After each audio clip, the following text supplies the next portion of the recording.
नमस्ते दोस्तों। एक बार फिर से स्वागत है आप सभी का आपके अपने प्रोग्राम कहानी रेडियो में। आज हम सुनेंगे सीमा खुराना जी की लिखी हुई कहानी जिसका शीर्षक है बूढ़ा शेर। सीमा जी लंबे समय से अमेरिका में रह रही हैं और येल यूनिवर्सिटी में हिंदी पढ़ाती हैं। सीमा जी की कहानियाँ और कविताएं कई पत्रिकाओं में छप चुकी हैं। इस कहानी को अपने चैनल पर पढ़ने के लिए जब हमने सीमा जी से परमिशन मांगी तो उन्होंने बहुत स्नेह से कहा, of course Kumud, go for it. तो चलिए शुरू करते हैं आज की कहानी बूढ़ा शेर। अपना 40वां जन्मदिन मनाते समय मुझे अपनी बढ़ती हुई उम्र का इतना एहसास नहीं हुआ था जितना जन्मदिन के कुछ महीनों बाद पापा को चुपचाप बैठे देखकर हुआ था। उस दिन दिनेश पापा और मम्मी से बात कर रहा था। दिनेश मेरा छोटा भाई, हम सब का लाडला, यहाँ तक कि मेरा भी लाडला। मुझसे 14 साल छोटा होने के कारण वह मुझे हमेशा अपना भाई कम और बेटा जैसा ज्यादा लगता है। दिनेश उस दिन अपनी शादी की बात कर रहा था मोनिका के साथ। मम्मी उससे सवाल कर रही थी, भैया भी बैठे थे और पापा भी। पर जब तक दिनेश ने झुंझला कर ये नहीं कहा, पापा अगर आपको मेरी जिंदगी में कोई दिलचस्पी है तो ये अखबार छोड़ दो, मैंने ध्यान ही नहीं दिया था कि इस मामले में पापा ने अभी तक कुछ नहीं कहा है। इस मामले की बात तो छोड़ो, पापा ने किसी भी मामले में कुछ नहीं कहा है। बहुत दिनों से, असल में बहुत महीनों से देख रही हूँ, पापा किसी भी मामले में कुछ नहीं कहते हैं, अपनी राय तक नहीं देते हैं। आज्ञा देना तो दूर की बात है। दिनेश ने जब पापा से अखबार छोड़ने की बात कही थी तब मैंने पहली बार देखा था कि पापा कितने बूढ़े लग रहे थे। सिर्फ बूढ़े नहीं, थके हुए लग रहे थे।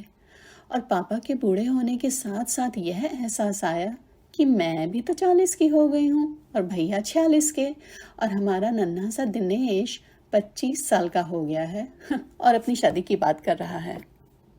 फिर मुझे दिनेश का कहा वाक्य याद आया, पापा अगर आपको मेरी जिंदगी में जरा सी भी दिलचस्पी है तो यह अखबार छोड़ दो। कितनी बड़ी बात कह दी दिनेश ने पापा से। मेरी और भैया की तो अभी तक हिम्मत ही नहीं पड़ी, और पापा को दिनेश की कही हुई बात जरा भी अस्वाभाविक नहीं लगी और मम्मी को भी साधारण लगी। उन्होंने तो बस धीरे से इतना ही कहा, हाँ अखबार छोड़ दो ना।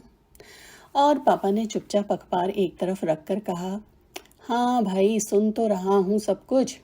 पापा के चेहरे पर ना तो हैरानी का भाव था और ना ही गुस्से का, ना दुख का। बस एक स्थिरता थी, जैसे ऐसा कहा जाना कोई साधारण सी बात थी।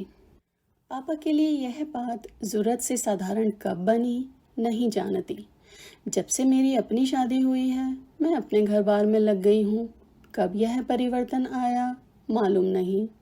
मुझे तो कल की ही बात लगती है जब भैया झुंझलाए हुए मम्मी से कह रहे थे, 3 बजे फिल्म शुरू होती है और 6 बजे खत्म हो जाएगी, इसके लिए पापा को ऑफिस फोन करके पूछने की क्या जरूरत है। भैया मम्मी पर नाराज हो रहे थे। पापा को पता लगना जरूरी है क्या? फिल्म देखना इतनी बड़ी बात है क्या? और पूछने पर वो हाँ कर देंगे क्या? लेकिन मम्मी आज्ञा देने को राजी नहीं थी। भैया की झुंझलाहट में अब निराशा भी मिल गई थी। इससे तो अच्छा होता कि मम्मी मैं आपको भी नहीं बताता और चुपचाप फिल्म देख आता। मम्मी का जवाब आता, देखा था फिर किसने रोका था, पर मैं तो आज्ञा नहीं दे सकती। भैया बड़बड़ाते हुए मुझसे कह रहे थे, नहीं बताऊंगा आगे से, यही सिखा रही हैं मम्मी मुझे, पापा को बताना जरूरी है क्या?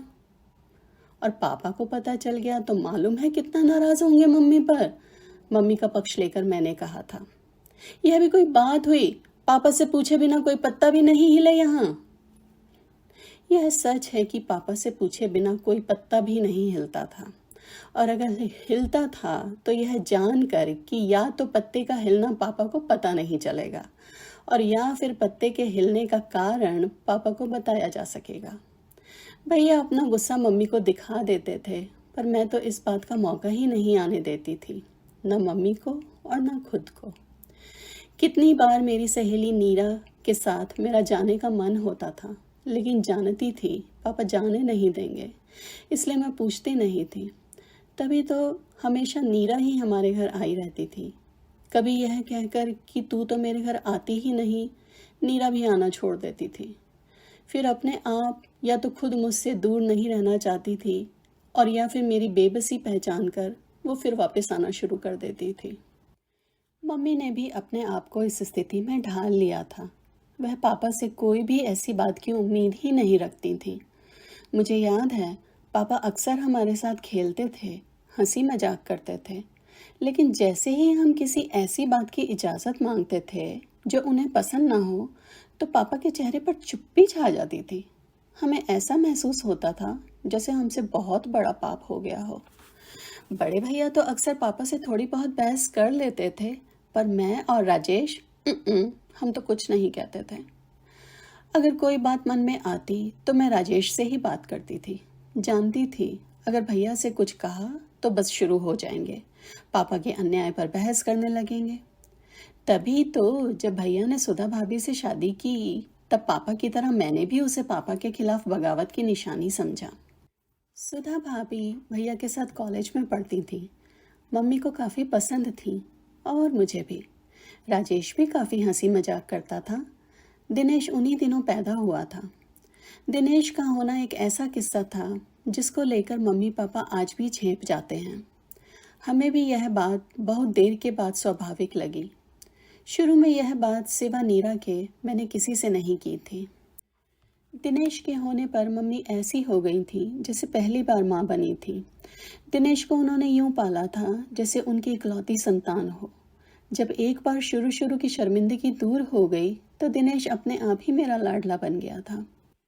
मेरे सोचने के ढंग में यह जो अंतर आया था और भैया को भी जो इस बात की स्वाभाविकता का एहसास हुआ था, उसके पीछे भी सुधा भाभी का हाथ था। हाँ, ये बात और है कि तब वे सुधा भाभी नहीं बल्कि सुधा दीदी थी। लेकिन मैं अपने भैया को जानती थी, इसीलिए यह समझती थी कि एक दिन सुधा मेरी भाभी ज़रूर बनेंगी। पापा समझते थे कि सुधा भैया की ज़िंदगी में खास महत्व रखती है, फिर भी वे इस बात को खुले आम मानने को तैयार नहीं थे। मम्मी अक्सर कहती थी, जैसे भैया को समझा रही हों, सुधा बहुत ही अच्छी लड़की है, पर मुझे यह पर कभी समझ नहीं आता था। एक दिन मम्मी के कमरे में भैया बहुत देर तक कुछ कह सुन रहे थे। बीच बीच में उनकी आवाज़ कभी ऊंची हो जाती थी, कभी रूंध जाती थी। मेरा मन हो रहा था कि अभी अंदर जाकर पता लगाऊं, पर हिम्मत नहीं हो रही थी। और वैसे भी दिनेश मेरे पास था। कुछ देर बाद भैया जब बाहर आए तो कह नहीं सकती कि उनके चेहरे पर गुस्से का भाव था या दुख का। मम्मी के चेहरे पर गुस्सा तो नहीं था, शायद दुख था या फिर बेबसी। क्या बात है मम्मी? कुछ नहीं, मम्मी ने बस बात ही ख़त्म कर दी। फिर भी मैंने शायद पहली बार जिद की थी। बस सुधा को लेकर। सुधा को लेकर क्या? कुछ नहीं। इस बार जब मम्मी ने यह जवाब दिया तो मैं जान गई कि वे कुछ नहीं बताएंगी। मेरे अंदर कुछ धुकधुकी लगी रही। मैंने भैया से जाकर पूछ लिया और भैया ने सब बता दिया। शायद उनका भी मन कुछ कहने को उतना ही उतावला था जितना मेरा जानने को। सुधा अपने पापा के साथ रहती थी। उसके पापा और मम्मी का तलाक हो चुका था। यही नहीं, उसकी मम्मी ने तो दूसरी शादी भी कर ली थी। सुधा का छोटा भाई और बहन अपनी मम्मी के साथ थे और सुधा अपने पापा के साथ।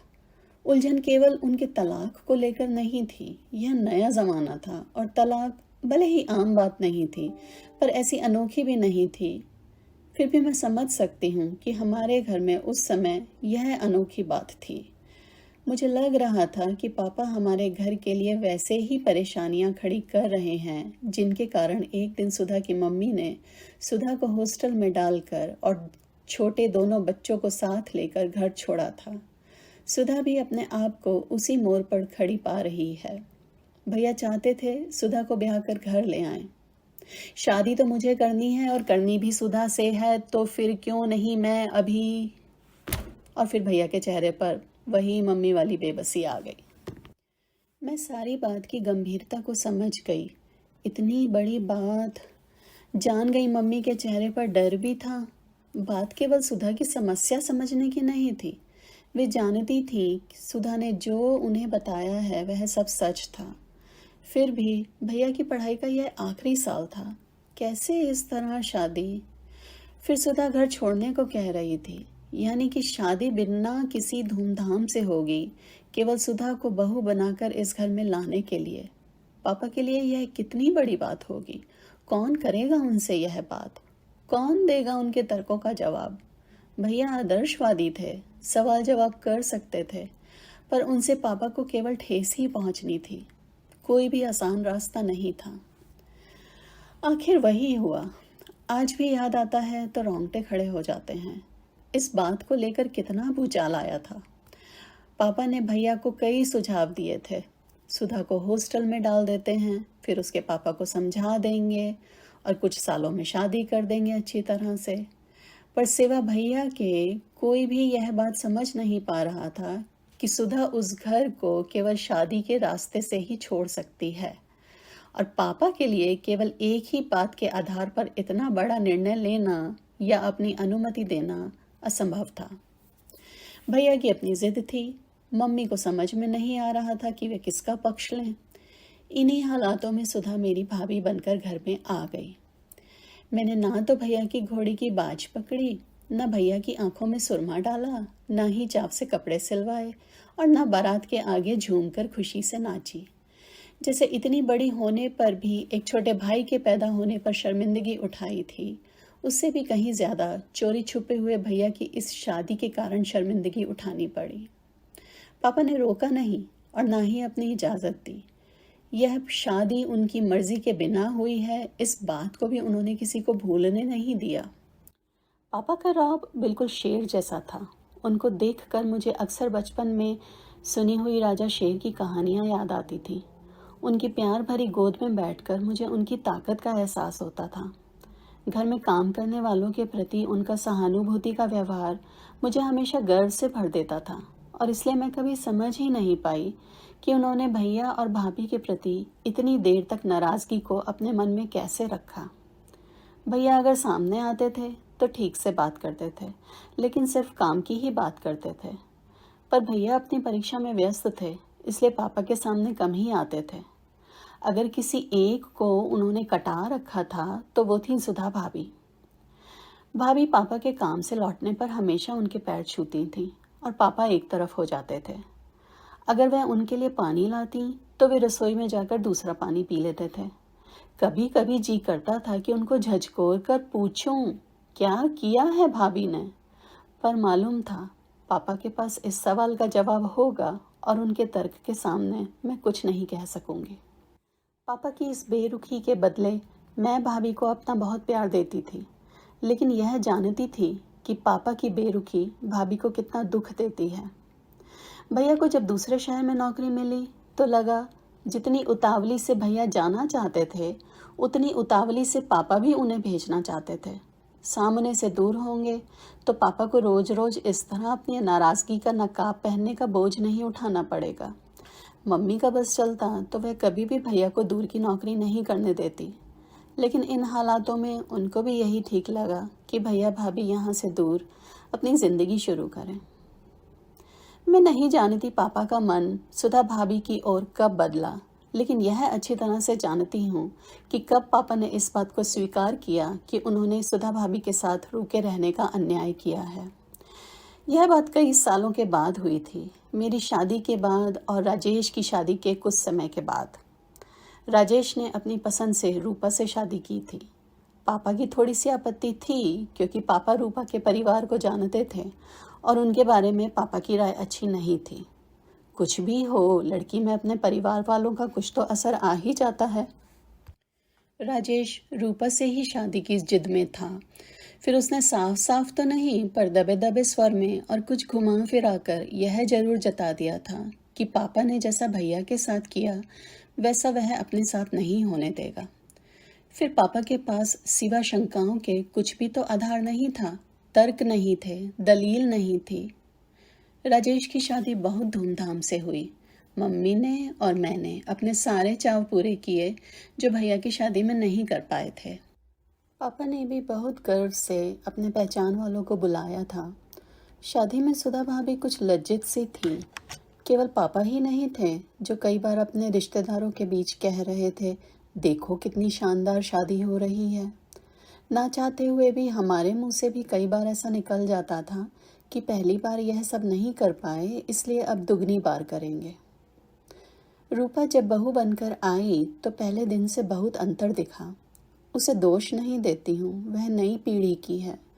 राजेश ने वैसे ही उसे घर की बातें बताई हुई थी और शुरू में ही उसने एक दिन पापा से कहा था, जब मैं आपके पैर छूऊंगी तो वैसे मत करना जैसे सुधा भाभी के साथ किया था। तब पापा ने कहा था, तुम्हें पाँव छूने की ज़रूरत नहीं है। रूपा ने उसके बाद कभी भी उनके पाँव नहीं छुए। रूपा ने अगर यह बात सुधा भाभी का पक्ष लेने के लिए कही होती तो मुझे कुछ दुख नहीं होता, पर रूपा ने तो यह बात पापा को अपना साहस जताने के लिए कही थी, उनके गर्व की गर्दन झुकाने के लिए कही थी। और शादी के 6 महीने बाद ही रूपा ने राजेश से अलग होने को कहा। इससे पहले राजेश पापा से आज्ञा मांगता, पापा जान चुके थे और उन्होंने खुद ही राजेश को ऊपर वाले फ्लैट में चले जाने को कहा। बात यहीं ख़त्म नहीं हुई। ऊपर वाले फ्लैट में जाने के बाद रूपा के कारण राजेश कई दिनों तक मम्मी पापा से नहीं मिलता था। दिनेश हॉस्टल में पढ़ रहा था, मैं अपने घर में व्यस्त थी। राजेश और रूपा साथ रहते हुए भी साथ नहीं थे। पापा मम्मी एकदम अकेले पड़ गए थे। उस साल दिवाली की छुट्टियों में मैं घर आई तो पापा ने बहुत ही थके हुए स्वर में मुझसे कहा था, कैसी थी वह सुधा। मैं उसके साथ इतने रूखेपन से पेश आया और उसने कभी कुछ नहीं कहा। रूपा को तो मैंने कभी कुछ कहा ही नहीं, फिर भी वो। तब पहली बार मैंने पापा को उस शेर की तरह पाया जो खुद से हार चुका था। वह शेर जिसकी दहाड़ से दूर दूर तक सब कांप उठते थे, जिसकी हंसी में शामिल होने को सब तरस जाते थे, वह आज कितने थके हुए लग रहे थे। आज बैठक में भैया बैठे थे। सुधा भाभी भी यहीं कहीं आसपास घूम रही थी। आज पापा और सुधा भाभी का संबंध देखकर कोई सोच भी नहीं सकता कि एक समय पापा ने सुधा भाभी को स्वीकार ही नहीं किया था, भैया के साथ उनकी शादी स्वीकार नहीं की थी, और या फिर शादी का समय जिसे पापा ने नहीं भैया ने भाभी के हालातों को देखकर किया था, स्वीकार नहीं था। जो भी कारण रहा होगा उसका आज कोई महत्व नहीं था। आज इस बैठक में दिनेश मोनिका के साथ अपनी शादी की बात कर रहा है। मोनिका जो एक क्रिश्चियन लड़की है। पापा सारी बातचीत मम्मी और भैया को करने दे रहे थे, जैसे किसी की ज़िंदगी, किसी के निर्णय से उन्हें कोई वास्ता ही ना हो, कुछ लेना देना ही नहीं हो। जंगल का शेर जब बूढ़ा हो जाता है तो वह ज़रूर पापा के जैसा लगता होगा। मेरी दोनों आंखों में आंसू आ गए। मम्मी और भैया ने मेरी तरफ हैरानी से देखा। मैं कुछ नहीं बोली, बोलती भी क्या। चुपचाप पापा के पास जाकर बैठ गई और उनके गोद में सर रख दिया। सुधा भाभी ने मेरी तरफ देखते हुए हंसकर कहा, क्यों, वापस जाने का दिन पास आ रहा है इसीलिए? मैं कुछ नहीं बोली, बोल नहीं पाई। तो ये थी आज की कहानी। बताइए आपको कैसी लगी।